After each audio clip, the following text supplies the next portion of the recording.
Oke, pada kesempatan kali ini saya akan menjelaskan secara singkat tentang morfologi dari bunga. Sebelumnya, silakan coba kalian jawab dulu ya pertanyaan di bawah ini. Jelaskan bagian-bagian dari bunga.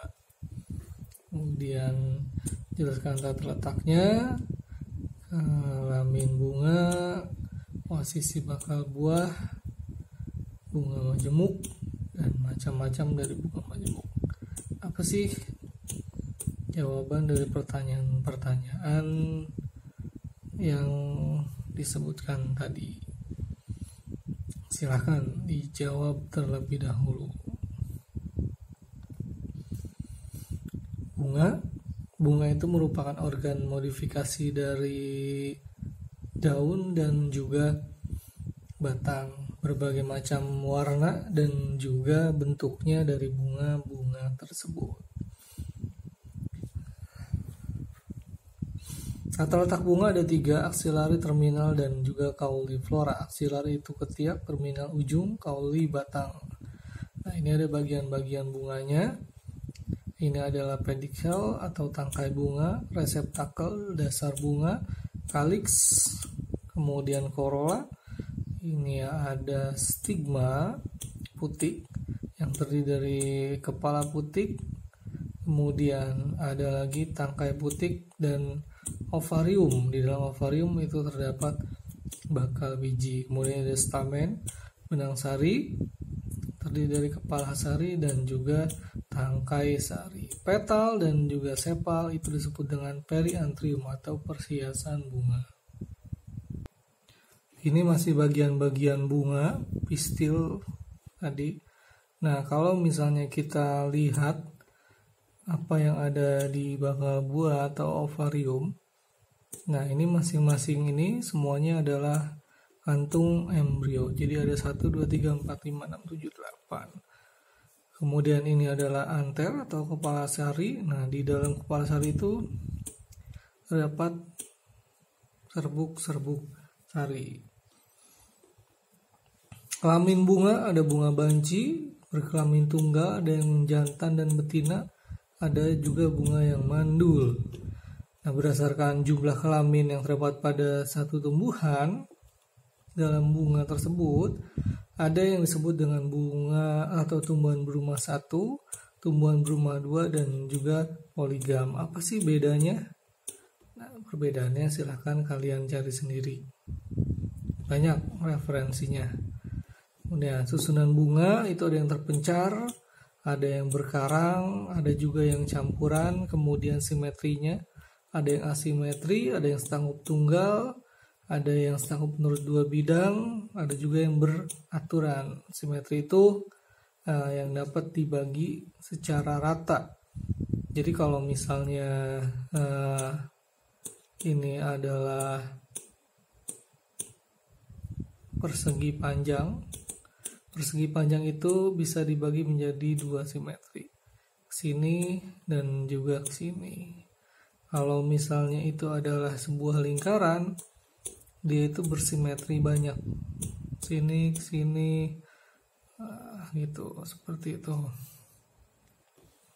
Pelipatan ada penatioplana. Pelipatan kuncup-kuncup ini maksudnya dalam bunga yang masih kuncup. Ini misalnya kuncup bunga. Nah, di sini bagaimana pelipatan tersebut. Letak daun kuncup ada yang terbuka, berkatup dengan tepi yang melipat ke dalam, berkatup dengan tepi yang melipat keluar, dan juga yang menyirip. Dasar bunga ada yang merupakan pendukung tajuk bunga atau antrofor, ada yang pendukung benang sari, ada juga yang pendukung putik, ada juga pendukung benang sari dan putik atau androgoniofor. Kemudian ada juga yang berbentuk cakram. Ini dari dasar bunga. Dasar bunga tuh kalau misalnya ini adalah sebuah bunga.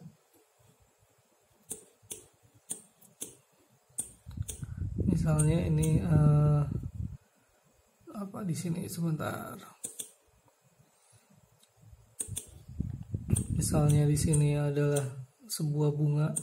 Nah, ini dasar bunganya dan ini merupakan tangkai bunganya. Bentuknya ada yang rata seperti kerucut, seperti cawan, seperti mangkuk.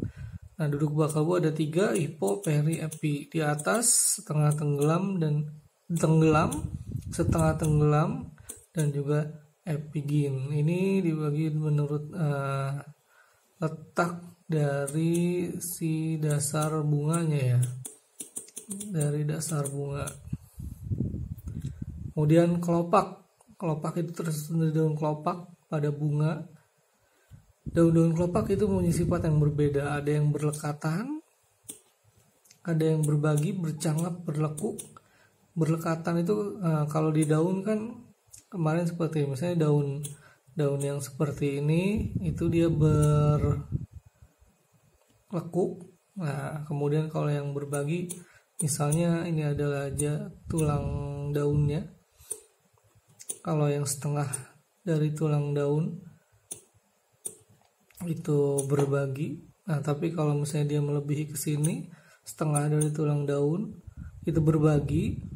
Kalau yang setengahnya di sini berlekuk, kalau yang cuma sedikit dia itu bercangkap. Kemudian ada yang lepas atau yang bebas, ada yang beraturan, ada juga yang setangkup tunggal. Maksudnya penyusunan itu kalau dia lepas nggak nempel. Kalau misalnya dia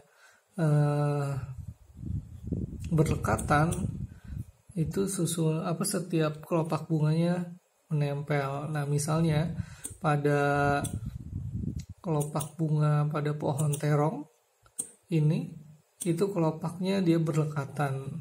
Pada pohon hibiscus, bunga hibiscus juga ini berlekatan. Nah, yang ini adalah kelopak tambahan. Jumlahnya tergantung setiap bunganya, ada yang 8 sampai 10. Kemudian ini ada bunga bangkai, kemudian ini adalah kelopak bunga itu berfungsi untuk melindungi bunga pada saat dia belum mekar atau bunga yang masih muda.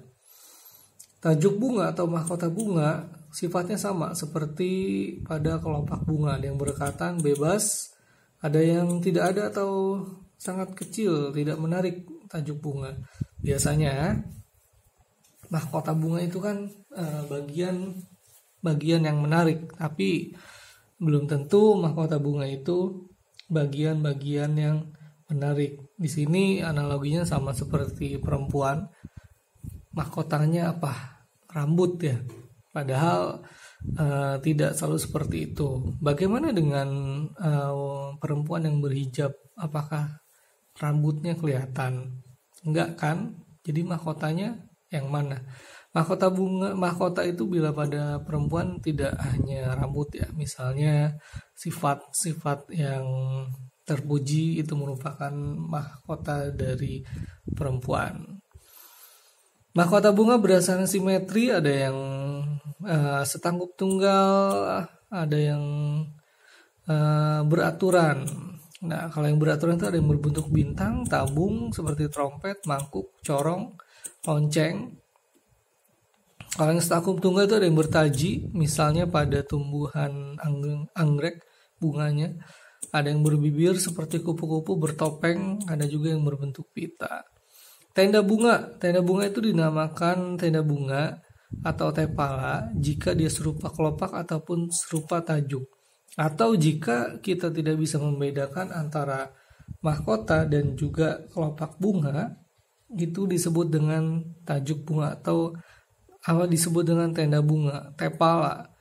Tapi bukan kitanya ya yang tidak bisa membedakan. Misalnya pada bunga pisang itu dia tidak bisa dibedakan antara kelopak dan juga mahkotanya. Makanya dia disebut dengan tenda bunga. Benang sari atau stamen itu terdiri dari anter dan juga tangkai. Nah, ini benang sari ada 1, 2, 3, 4, 5. Ada 5 buah. Ada penghubungnya juga di sini. Nah, benang sari itu membelah secara meiosis untuk menghasilkan serbuk sari. Nah, di sini di kepala sari itu mulai diproduksi seperti ini tahapan-tahapannya. Sini. Kemudian benang sari itu berdasarkan duduknya, ada yang pada dasar bunga, contohnya bunga bejeruk, ada yang di atas kelopak, misalnya mawar, ada benang sari di atas tajuk bunga, contohnya pada bunga buntut tikus. Benang sari yang jumlahnya banyak, ada yang 2 kali lipat dari daun tajuk, ada juga yang sama.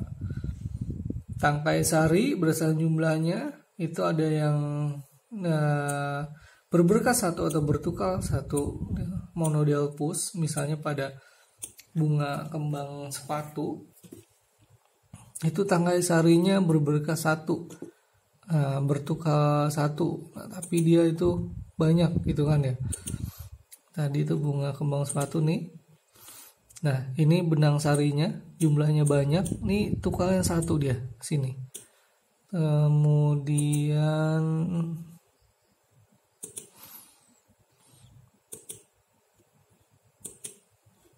ada benang sari berberkas 2 atau bertukal 2.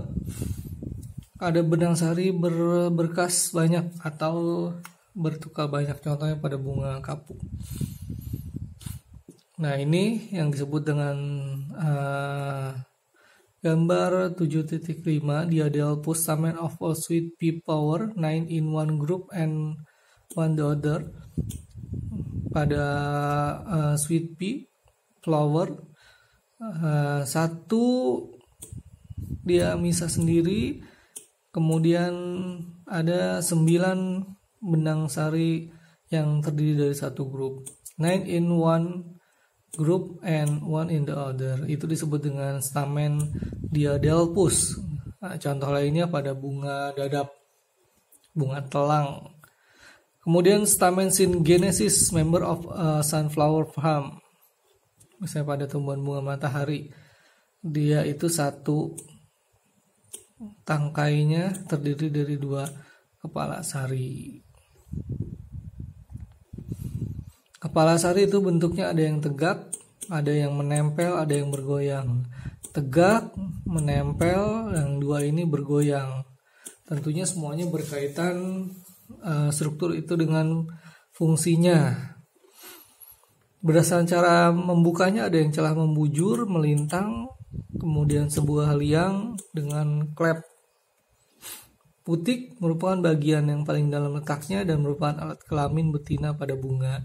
Tersusun dari daun-daun yang mengalami metamorfosis yang disebut dengan daun buah atau karpel. Putik itu ada yang tunggal, ada yang majemuk. Putik itu terdiri dari bakal buah, tangkai kepala putik, dan juga kepala putik ini adalah kepala putiknya. Kemudian ini adalah tangkai kepala putiknya. Ini adalah bakal buah. Nah, di dalam bakal buah itu terdapat bakal biji. Bakal buah di tengah dasar bunga dan merupakan tempat calon biji atau bakal biji atau ovulum. Menurut letaknya terhadap dasar bunga, bakal buah dibedakan menjadi 3. Superior atau hypogynous, letaknya di atas dari dasar bunga. Ini adalah dasar bunganya, ini adalah bakal buahnya. Inferior, epigynous, tenggelam. Nah, jadi ini adalah dasar bunganya di sini, ini bakal buahnya. Yang setengah tenggelam, half inferior, pedicynous, dia berada di antara dasar bunga. Jadi ada 3. Bakal buah berdasarkan ruangannya, ada yang beruang 1, beruang 2, beruang 3, bakal buah beruang banyak. Kemudian sekatnya, ada sekat asli, ada sekat semu. Jadi ada yang sempurna, ada yang tidak sempurna. Bakal buah ini bisa kita lihat misalnya pada buah durian. Kalau buah durian dipotong secara melintang nih ke sini, nanti kita akan melihat dalamnya kira-kira gini. Gitu ya. Nah, ini adalah letak biji-bijinya di sini. Nah, itu yang kita sebut dengan ruangan bakal buahnya. Kalau buah durian ini mempunyai sekat yang sempurna, dia kelihatan batas-batasnya atau sekat-sekatnya.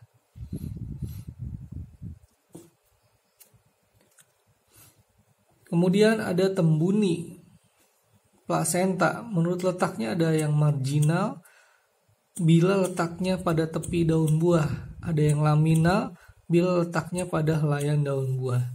Bakal buah yang hanya terdiri dari satu ruang terdiri dari parietal, yaitu pada dinding bakal buah yang menurut letaknya pada daun buah.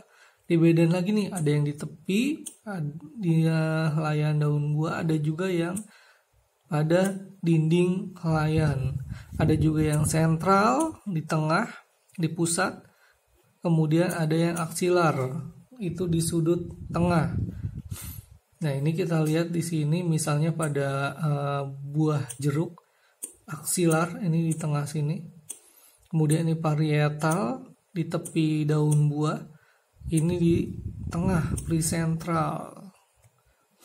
Nah, ini juga sama bentuk-bentuknya, aksilar di parietal sini, ini di tengah, yang ini di tengah, ini aksilar juga. Kulit biji itu ada bakal biji, kandung lembaga, tali pusar, dan menurut letaknya ada yang tegak mengangguk, bengkok, setengah mengangguk, dan juga melipat. Kalau bagian-bagiannya ini sudah kita bahas pada saat pembahasan tentang biji. Nah, ini bakal biji ada yang tegak mengangguk gitu kan, setengah mengangguk, yang ini mengangguk, ini yang kedua gambar ini setengah mengangguk. Tangkai kepala putik. Nah, tangkai kepala itu mempunyai saluran yang disebut dengan kanal stilus.